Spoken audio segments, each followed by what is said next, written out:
Are you ready? Assalamualaikum warahmatullahi wabarakatuh. Pada video ini, saya akan membahas materi tentang isu kontemporer dan keuangan publik Islam dengan dosen pengampu mata kuliah Andi Rio Makulau Wahyu. Nah, sebelum lanjut ke materi, perkenalkan kami dari kelompok 9 yang terdiri dari Wanda Wulandari atau saya sendiri, Alifia Zahra Syahril, dan Fauzan Bijaksana. Langsung saja ke materi pembahasan isu kontemporer dan keuangan publik Islam. Yang pertama, ada pengertian isu kontemporer. Yang kedua, ada pengertian keuangan publik Islam. Yang ketiga, prinsip-prinsip keuangan publik Islam.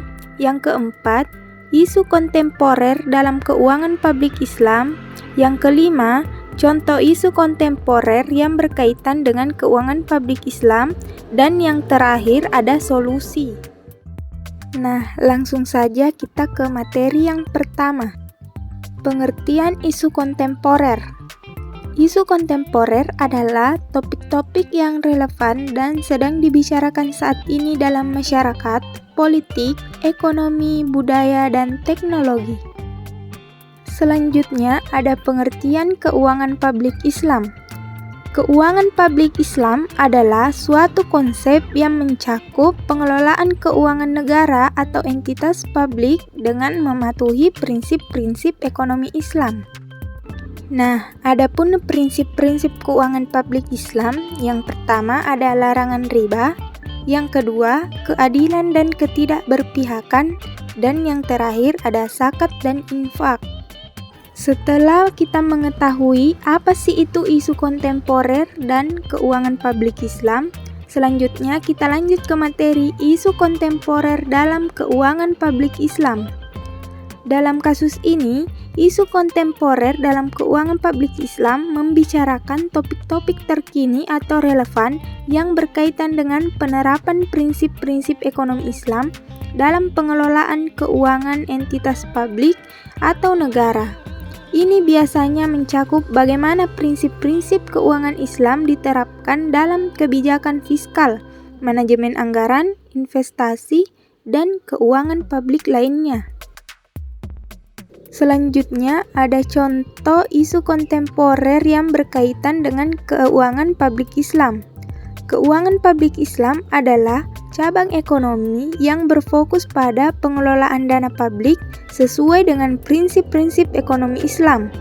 Dalam konteks ini, terdapat beberapa isu kontemporer yang mempengaruhi aspek keuangan publik Islam.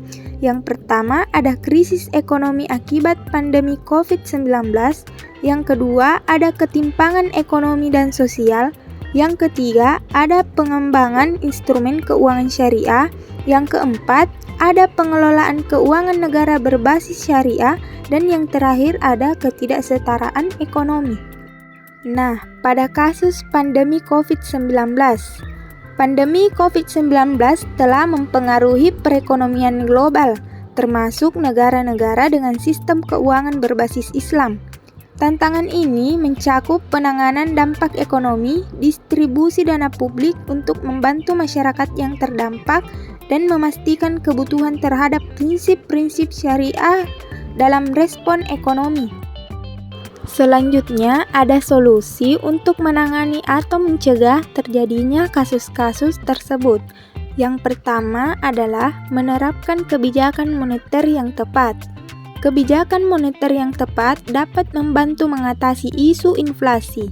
Hal ini dapat dilakukan dengan mengatur suku bunga, mengendalikan jumlah uang beredar, dan lain sebagainya. Yang kedua, ada meningkatkan pengembangan lembaga keuangan publik Islam.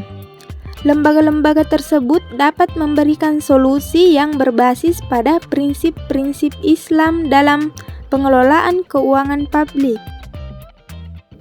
Kemudian yang ketiga ada menerapkan etika keuangan publik Islam.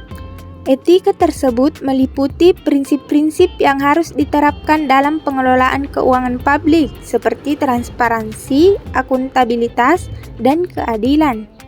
Dan yang keempat, ada menerapkan fatwa dan panduan dari ulama.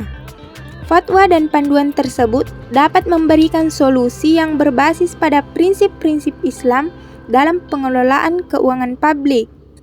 Kemudian yang terakhir ada meningkatkan pengaktifan zakat dan mobilisasi tabungan.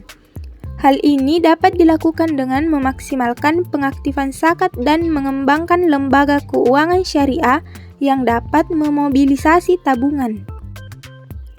Nah, itulah tadi sedikit pembahasan tentang isu kontemporer dan keuangan publik Islam. Apabila kurang, mohon dimaafkan. Wassalamualaikum warahmatullahi wabarakatuh.